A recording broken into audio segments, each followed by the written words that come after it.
Fala pessoal, beleza? Estamos juntos novamente aqui no quinto capítulo do livro O Homem Mais Rico da Babilônia, beleza? Hoje a gente vai falar do o emprestador de dinheiro da Babilônia.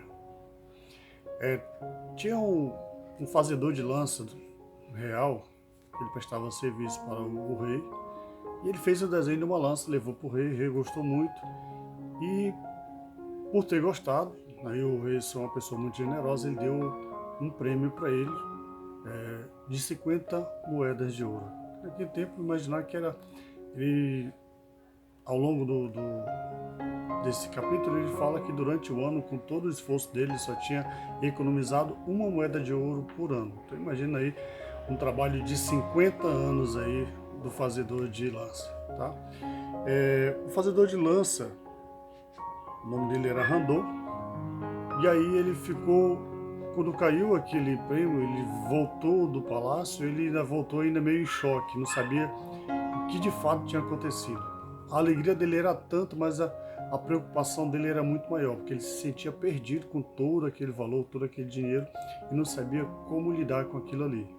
Apesar de que o coração do homem deseja muito, mas quando cai no colo dele, de alguma forma, ele, pelo menos a primeira vez, é o que a maioria dos casos de estudo que eu acompanho, já vi pela internet, já vi em livros, as pessoas se acham perdidas, certo? E ele procurou um emprestador de dinheiro para se aconselhar. Quem melhor do que dar conselho àquela pessoa que vive, que empresta dinheiro, que já passou por várias situações e vários anos aí e é bem sucedido, né? E ele procurou, o nome do emprestador de dinheiro era Maton, e aí ele foi para lá, o emprestador de dinheiro achava que ele ia pedir dinheiro emprestado para ele. Ele disse, não, eu vim aqui para pedir um conselho, que eu me acho meio perdido. E ele, de prontimão, convidou o Randor, fazedor de lança, para se sentar e almoçar com ele. E aí eles começaram a conversar. Ele falou, o que te afortuna tanto? O que te deixa tão preocupado, tão abatido? Te deixou um problemão a ponto de você. E ele falou, não, que você me procura. Ele falou, olha, eu não vim pedir dinheiro emprestado, eu vim pedir um conselho. Porque o rei me deu um presente e eu não sei o que fazer. O que o rei lhe deu de tão importante que lhe causou problema? Ele falou, ele me deu 50 moedas de ouro por eu ter feito um desenho de uma lança apresentado a ele, ficou muito satisfeito. Ele falou, meu amigo, você é um dos homens mais é, inteligentes a ponto de procurar conselho em vez de gastar o que você ganhou. E aí eles começaram a conversar. Então, uma das preocupações de Randor, fazedor de lança, era que a irmã dele queria que ele emprestasse todas aquelas 50 moedas de ouro, que seja um trabalho, vamos supor, de 50 anos aí, para que o marido dela pudesse se tornar um grande comerciante, um comerciante bem sucedido, mas o cara não tinha experiência de nada, ou seja, é como se ele fosse pegar o dinheiro dele e jogar fora, basicamente. E aí o Randon começou a contar o Maton começou a contar algumas histórias para ele, um emprestador de dinheiro. E aí ele mostrou uma caixa onde tinha vários itens de pessoas que tinham pegado dinheiro emprestado, algumas já tinham partido dessa terra para outra, tinham morrido. E ele começou a contar que tinha alguns infortúnios, algumas coisas, que ele só emprestaria o dinheiro quando ele realmente tivesse uma segurança, tá? De que aquele dinheiro retornaria para ele. E aí eles começaram a degustar aquele alimento e começaram a conversar. E o Maton começou a dar algumas orientações a ele. E para resumir um pouco da história, no final da história ele contou várias histórias. E uma das histórias que eu vou contar para vocês não é dos emprestadores que prestaram o dinheiro do Maton, não. Vou contar uma história que ele contou do fazendeiro que entendia os animais. Ele conseguia entender a fala dos animais. Ele conseguia ouvir e entender o que os animais conversavam. E um certo dia o fazendeiro estava lá na fazenda, se encostou na cerca, né? E aí um cavalo estava reclamando para o burro, o asno, que ele estava muito cansado, que ele carregava muito peso, que ele passava de sol a sol puxando arado, não sei o quê, e que o asno era um animal muito privilegiado, abençoado, porque ele só carregava o patrão, e quando o patrão não saía, ele ficava comendo ali no pasto, passava o dia todo ali de boa. E o asno, por sua vez, querendo ajudar o cavalo, falou, meu bom amigo, vou lhe ensinar o seguinte, amanhã, quando o escravo, o gerente chegar até você, você dá uns gemidos, se deita no chão, e ele vai dizer para o patrão que você está doente, então você vai ficar de folga um dia. E aí o cavalo disse, bora ver, você é muito inteligente, mais inteligente do que eu, vou ver o que acontece. No outro dia, o cavalo fez o que o asno tinha sugerido a ele. Resumo da história, o que aconteceu? O patrão falou, então pegue o jumento, o asno, e coloca para arar a terra.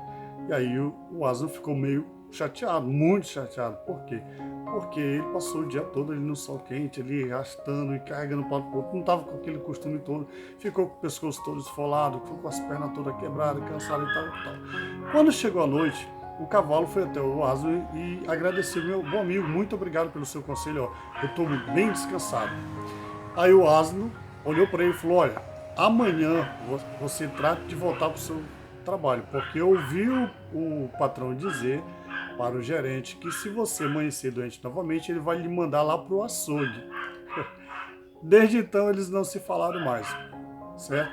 E aí o Maton pergunta para o Randon se ele entendeu a moral da história. O Randon disse que não viu nenhuma moral nessa história. E ele falou, meu amigo, tem sim. A moral da história é o seguinte, ajude as pessoas, mas de uma forma que você não possa carregar o fardo delas, tá? Que o fardo delas não passe a ser pesado para você. Se você, aí ele continuou, se você acha que você pegando as suas 50 moedas de ouro, que corresponde a 50 anos de trabalho, entregar na mão de uma pessoa inexperiente, que é o marido da sua irmã, e vai trazer remorso, ele não vai conseguir alcançar o que ele quer, vai acabar gastando tudo, não tem experiência e tal, o que vai acontecer? O fardo dele vai passar para você, e aí você vai tomar uma grande decisão na sua vida. Então converse com ele, e se ele te apresentar um projeto, uma proposta, você conversa, ele trouxer uma proposta, se for louvável, você empresta para ele um equivalente a um ano de trabalho, ou seja, apenas uma moeda de ouro. Ou manda ele vir comigo, se eu aprovar, e aí eu passo para você, você empresta e ele vai lhe pagando os juros até concluir o pagamento, beleza?